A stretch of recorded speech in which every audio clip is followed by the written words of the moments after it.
여러분, 우리가 이 세상에 태어나 처음으로 마주하는 권위는 누구입니까?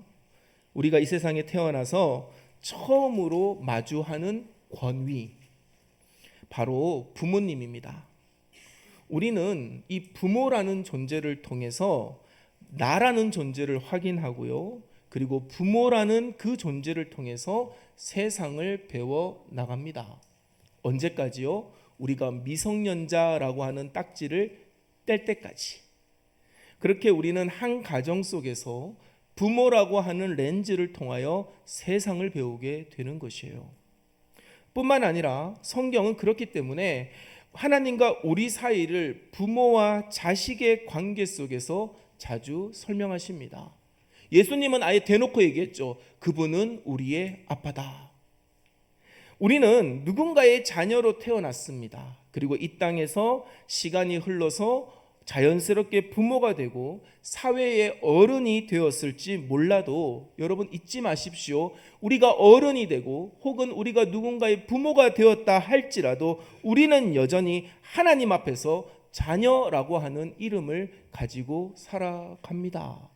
사랑하는 우리 대학교육 여러분, 우리는 하나님 품에 들어가서도 하나님의 자녀인 줄로 믿습니다. 오늘 본문 골로새서 3장 20절은 우리에게 이렇게 말합니다. 자녀들아 모든 일에 부모에게 순종하라. 이는 주 안에서 기쁘게 하는 것이니라. 단순한 자녀를 향한 도덕적인 훈계처럼 들릴 수 있는 이 말씀 속에는 인간의 행복과 인격적 성숙을 완성하시는 놀라운 하나님의 계획이 담겨져 있습니다. 사랑하는 우리 대학교육 여러분, 오늘 골로새서 3장 20절을 그저 윤리적인 의무, 도덕적인 훈계로 듣지 마십시오. 이 말씀을 순종하는 자에게 하나님은 인간의 행복과 인격의 성숙을 완성시켜 주십니다. 오늘 우리는 이 말씀 속에 담긴 깊은 통찰을 세 가지의 관점으로 나누어서 그 은혜를 얻기를 간절히 축원합니다. 먼저 본문은 성도들을 향해서 뭐라고 부릅니까? 자녀들아 라고 부릅니다. 이것은 미성숙한 어린아이를 뜻하는 단어입니다. 지난주 설교 기억나십니까? 지난주 한 어린아이를 세웠다라고 할 때 그때 어린아이는 파이디온입니다. 아이가 완전히 부모의 손을 붙잡지 않고서는 어디를 나갈 수 없는 그와 같은 아이를 뜻하는 것이고, 오늘 얘기하고 있는 이 자녀들아라고 하는 것은 타테크나라고 하는데 이것은 미성숙한, 여전히 부모를 통해서 세상을 배워야 하는 그와 같은 어린아이를 뜻하는 것입니다. 부모에게 의존하고 보호를 받아야 하는 존재임을 말하는 것이죠. 하지만 이 본문 속에 자녀들아 라고 하는 부르심은 단지 어린 자녀에게만 국한되지 않습니다. 부모가 계신 모든 이들, 더 나아가서 하나님을 아버지라 부르는 자녀된 우리 모두를 향한 하나님의 영적인 부르심이라는 사실을 믿으시기를 주의 이름으로 간절히 당부합니다. 그렇기 때문에 골로새서 3장 20절을 그저 우리 자녀들에게만 적용되는 얘기라고 생각하지 마십시오. 하나님을 아버지라 고백하는 모든 자녀된 우리를 향한 주님의 음성이라는 사실입니다.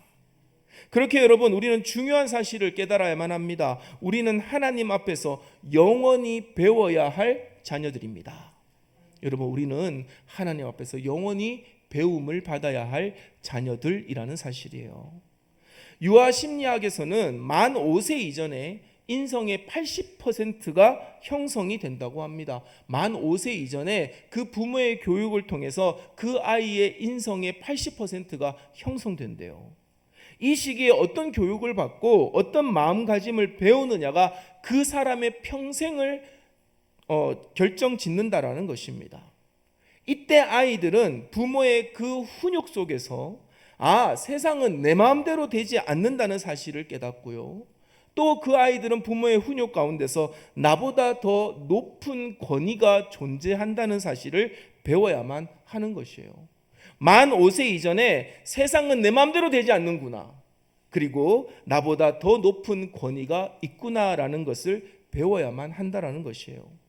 이것이 학습되지 않으면 그 인생은 어떻게 된다는 것입니까? 그 인생은 아집에 사로잡히고 지극히 자기중심적인 성향으로 변질될 수밖에 없다라고 합니다. 하나님께서 바울을 통해 골로새 교회 성도들에게, 그리고 오늘 우리에게 자녀라고 부르시고 부모에게 순종할 것을 명령하는 이유는 바로 여기에 있습니다. 부모에게 순종하는 법을 모르는 사람은 결코 하나님께도 순종할 수 없기 때문입니다. 여러분, 부모라고 하는 가시적인 권위 아래에서 자신을 꺾는 훈련을 해본 사람만이 보이지 않는 하나님의 절대적 권위 앞에도 무릎 꿇을 수 있음을 기억하시기를 주의 이름으로 간절히 당부합니다. 그러므로 부모에게 순종하는 것은 우리 안에 있는 고집과 이기심과 교만을 깨뜨리고 하나님을 닮아가게 하는 가장 기초적인 영적인 훈련이라는 것입니다. 여러분, 이 훈련을 제대로 배우는 가정을 이루시기를 주의 이름으로 간절히 축원합니다. 만약에 내가 어릴 적에 그 훈련을 제대로 받지 못했다면 여러분, 나는 글렀어, 나는 이제 포기해야 돼가 아니라 지금이라도 늦지 않았으니 하나님 아버지를 아버지라 고백하는 우리가 자녀된 심정으로 이 교회 공동체 안에서 그 영적인 훈련을 게을리하지 마시기를 주의 이름으로 간절히 당부합니다. 그렇다면 여러분, 오늘 골로새 3장 20절에서 말하는 그 순종이라는 것이 구체적으로 무엇이겠습니까? 원어적인 의미로 순종의 핵심인 이렇게 표현할 수 있습니다.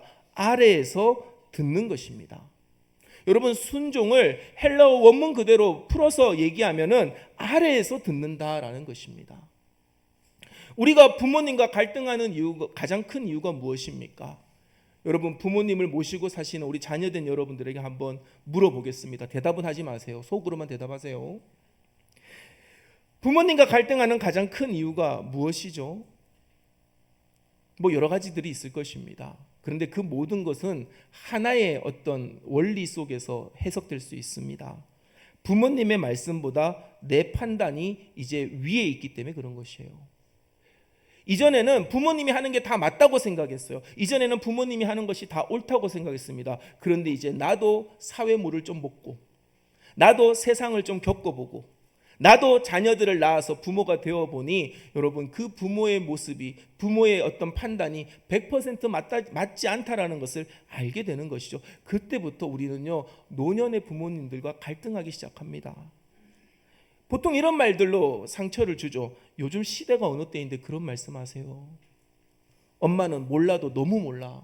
아빠, 경상도식 표현으로 아빠 좀으로 끝납니다. 경상도는 좀, 제발 그만. 우리는 이런 말을 너무나 쉽게 우리 부모님들에게 한다라는 것이에요. 우리가 이런 태도를 보일 때 우리는 이미 부모님의 권위 위에 올라타서 재판관 노릇을 하고 있는 것입니다. 이것은 아래에서 듣는다라는 순종의 태도가 아닙니다. 바른 순종은 내 지식이나 가치관으로 부모님 위에 서서 듣는 것이 아니라 그분의 권위를 인정하며 낮은 마음으로 경청하는 자세임을 기억하는 우리 대화교회가 되시기를 주의 이름으로 간절히 축원합니다. 그리고 이 순종의 밑바탕에는요, 공경의 마음이 있어야만 하는 것입니다. 우리 말씀 다시 한번 읽어볼까요? 3장 20절 말씀 우리 함께 읽습니다. 시작. 자녀들아, 모든 일에 부모에게 순종하라. 이는 주 안에서 기쁘게 하는 것이니라. 아멘. 여러분, 이 순종의 마음 속에는 무엇이 들어있어야 된다고요? 공경의 마음이 들어있어야 됩니다. 공경하다라는 히브리어 단어는요, 하나님을 경외하다라고 할 때 쓰인 단어와 같습니다. 한번 따라해 볼까요? 공경과 경외는 같은 뜻입니다. 부모에게는 공경을, 하나님께는 경외를 드리는 것이에요. 성경은 하나님을 경외하는 것과 부모를 공경하는 것을 같은 무게로 보고 있는 것입니다. 여러분, 착각하지 마십시오. 이것은 부모가 완벽하기 때문에 공경하라라는 뜻이 아닙니다. 부모가 완벽하기 때문에 공경하라는 뜻이 아니에요. 여러분, 부모가 결코 하나님이 될 수는 없습니다. 그렇지만 그분이 나를 이 땅에 있게 한 생명의 통로이고 하나님이 나에게 이 땅에 세워주신 질서의 대리자이기 때문에 우리는 공경하라라는 것입니다. 부모가 하나님일 수는 없지만 부모는 하나님의 형상을 우리에게 가장 잘 보여주는 존재라는 사실입니다. 사랑하는 우리 대화교회 교회 여러분, 부모를 공경하시고 하나님을 경외하는 자들이 되기를 주의 이름으로 간절히 축원합니다. 여러분, 부모님의 허물이 보일 때조차도 그분을 긍휼히 여기지 말아야 됩니다. 그분들을 긍휼히 여겨서는 안 됩니다. 주님께 하듯 그 권위를 인정하는 것, 그것이 바로 세상을 이기며 살아가는 성숙한 그리스도인의 태도인 줄로 믿습니다. 판단을 멈추십시오. 판단을 멈추고 여러분, 순종하는 마음, 아래에서 듣기 시작할 때 비로소 부모님의 아픔이 보이고 하나님의 마음이 보이기 시작하는 것이에요. 사랑하는 우리 대화교회 교회 여러분, 우리는 위에서 아래로 내려다보는 존재들이 아닙니다. 우리 부모는 늘 언제나 우리가 아래에서 위로 살펴보고 공경하고 존중하고 인정해야 될 존재라는 사실을 잊지 마시기를 주의 이름으로 간절히 축원합니다. 그분들의 허물은 나의 아픔이 되어야 됩니다. 그분들의 잘못된 판단은요, 나의 아픔이 되어야 되는 것이에요. 내가 더 잘 보살펴 드리지 못했다라는 마음으로 이어져야만 합니다. 더 사랑하고 더 존중하고 더 존경하고 그분들의 실수를 더 감출 수 있는, 더 덮어줄 수 있는 그와 같은 존재들로 성장하고 성숙한 우리 대화교회 교인들이 되시기를 주의 이름으로 간절히 축원합니다. 사람들은요, 누구나 행복을 꿈꿉니다. 하지만 많은 이들이 행복을 엉뚱한 곳에서 찾죠. 사랑하는 대화교회 교회 여러분, 행복을 엉뚱한 곳에서 찾지 마십시오. 행복을 허탄한 곳에서 찾지 마십시오. 참된 행복은 오직 예수 그리스도 안에만 있습니다. 돈을 많이 소유하거나 높은 지위에 오르면 우리는 행복할 것이라고 믿죠. 그러나 진정한 행복은 무엇을 소유하는 것에 있지 않습니다. 관계에 있는 것이에요. 참된 행복은요, 소유에 있는 것이 아니라 관계에 있습니다. 하나님과의 올바른 관계, 그리고 타인과의 올바른 관계가 맺어질 때 인간은 비로소 평안을 누리게 되는 것입니다. 그 타인에는 부모님도 포함됩니다. 그래서 하나님께서는 우리에게 바른 관계를 통한 행복을 가르쳐 주시기 위해서 십계명을 주신 것이에요. 십계명 중 첫 번째부터 네 번째 계명은 하나님과의 올바른 관계를 맺도록 하기 위한 하나님의 길잡이입니다. 하나님이 알려주신 방법입니다. 그리고 여섯 번째부터 열 번째의 계명은 타인과의 관계를 다루고 있어요.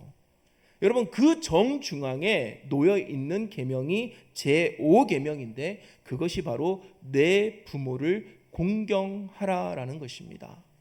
신기하지 않습니까? 첫 번째부터 네 번째까지의 계명은 하나님과의 관계입니다. 여섯 번째부터 열 번째는 이웃과의 관계입니다. 그런데 여러분, 이 둘이 만나는 지점이 있습니다. 하나님께 하듯 이웃에게 하라고 하는 그 계명이 있습니다. 그것이 뭐라고요? 내 부모를 공경하라는 것이에요.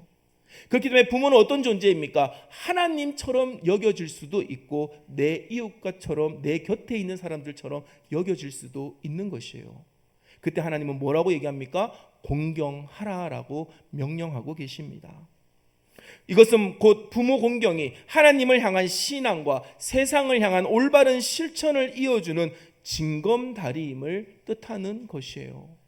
여러분, 하나님과, 제가 기도를 늘 강조하면서 하나님과 건강한 소통이 이루어질 때 이웃과도 건강한 소통이 이루어질 수 있다. 그 중심에는 누가 있습니까? 우리가 있는 것이에요.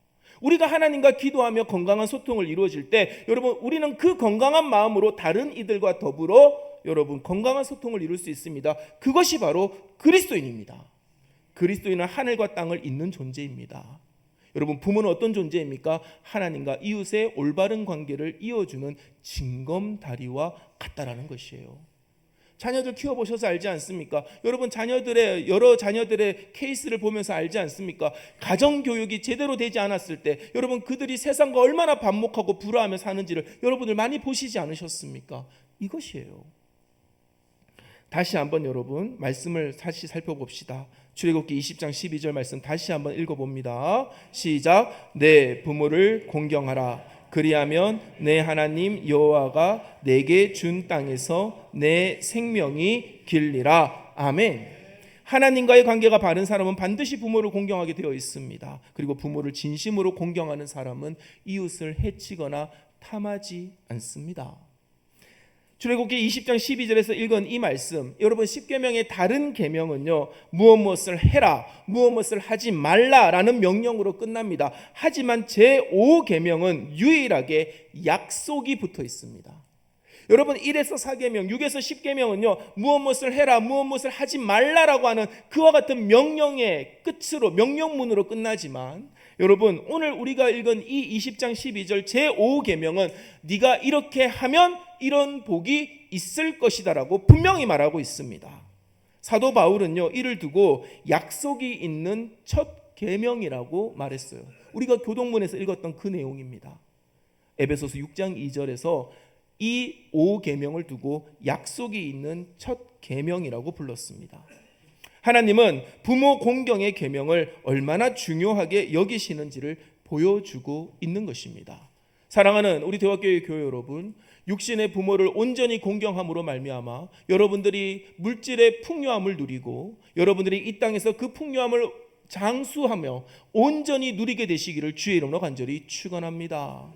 부모가 계시지 않는 분들, 하나님을 그렇게 경외하며 하나님이 여러분들에게 주시는 그 땅의 복을 온전히 누리시기를 주의 이름으로 간절히 축원합니다. 여러분, 당시 이스라엘 백성들에게 땅과 생명은요, 그들의 생존의 전부였습니다. 왜 하나님이 이 엄청난 보상을 다른 계명에 나 외에는 다른 신을 섬기지 말라 이런 데 걸지 아니하시고 내 부모를 공경하라는 것에 그 보상을 걸어 두셨겠습니까? 가정의 질서가 무너진 공동체는 땅을 차지해도 지킬 수 없고 생명이 길어도 행복할 수 없기 때문입니다. 부모의 공경이 하나님 나라의 질서를 세우는데 얼마나 핵심적인 가치인 것임을 우리에게 보여주고 있는 것입니다. 부모를 공경함으로써 세대 간의 신앙과 지혜가 전수될 때 그 공동체는 비로소 약속의 땅에서 지속 가능한 축복을 누리게 되는 것이에요. 여러분, 제가 목회 경험이 일천하지만 제가 목회를 하면서 여러 가정들을 봅니다. 여러분, 어떤 가정들은요, 진짜 하나님의 그 신앙의 전통이 잘 이어져서 신앙의 명문 가문이 되어서 세상에서나 교회에서나 칭찬받고 존중받는 그와 같은 존재들이 가득가득 차 있는 그와 같은 가문들을 봅니다. 그런데 여러분, 그렇지 않은 가문들도 봐요.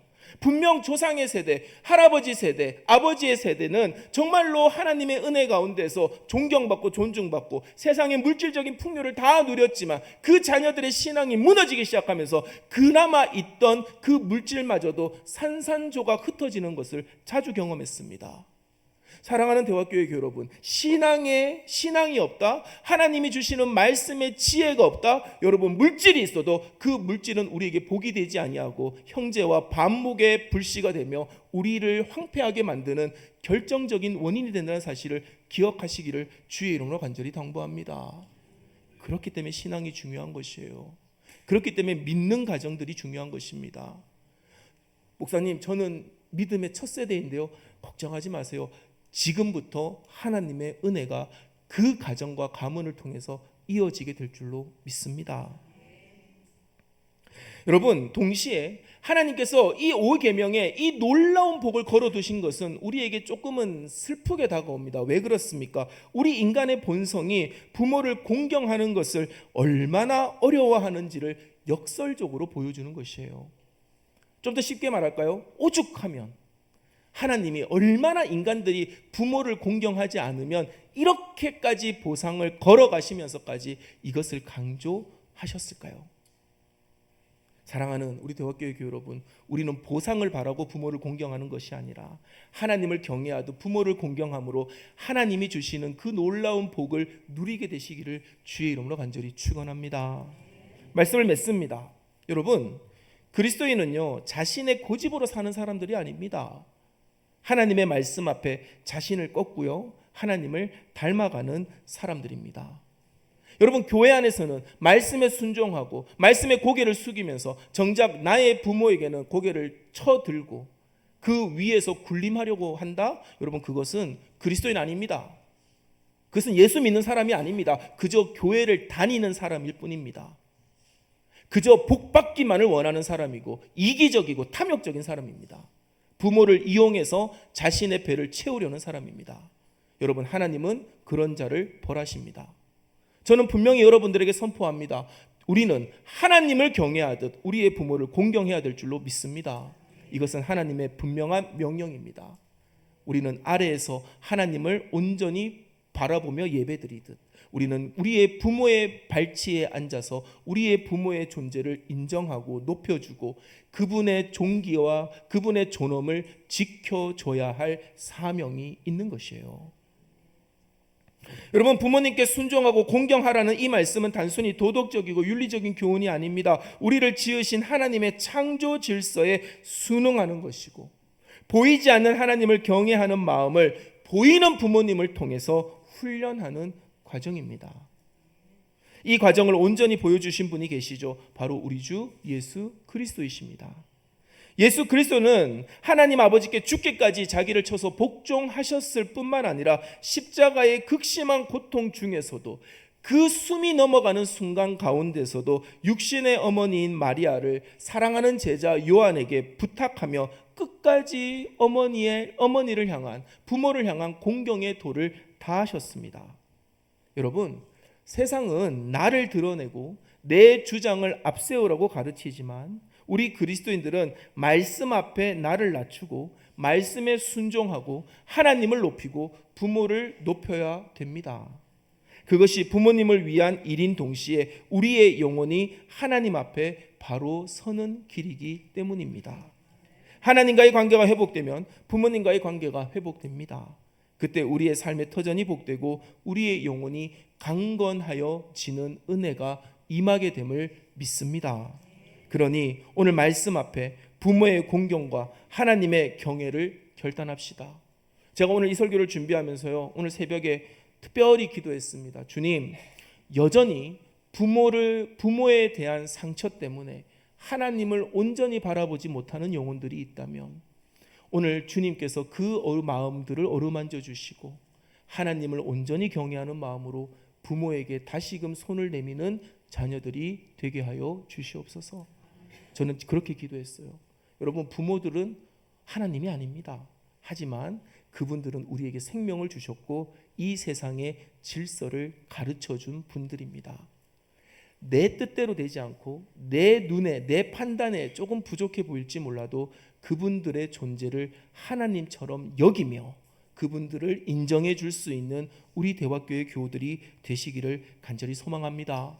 그때 우리에게 풍성한 복이 임합니다. 그 복을 온전히 누릴 수 있는 우리 대화교회 교우들이 다 되시기를 우리 주 예수 그리스도 이름으로 간절히 축원합니다. 우리 시간 침묵하며 기도합니다.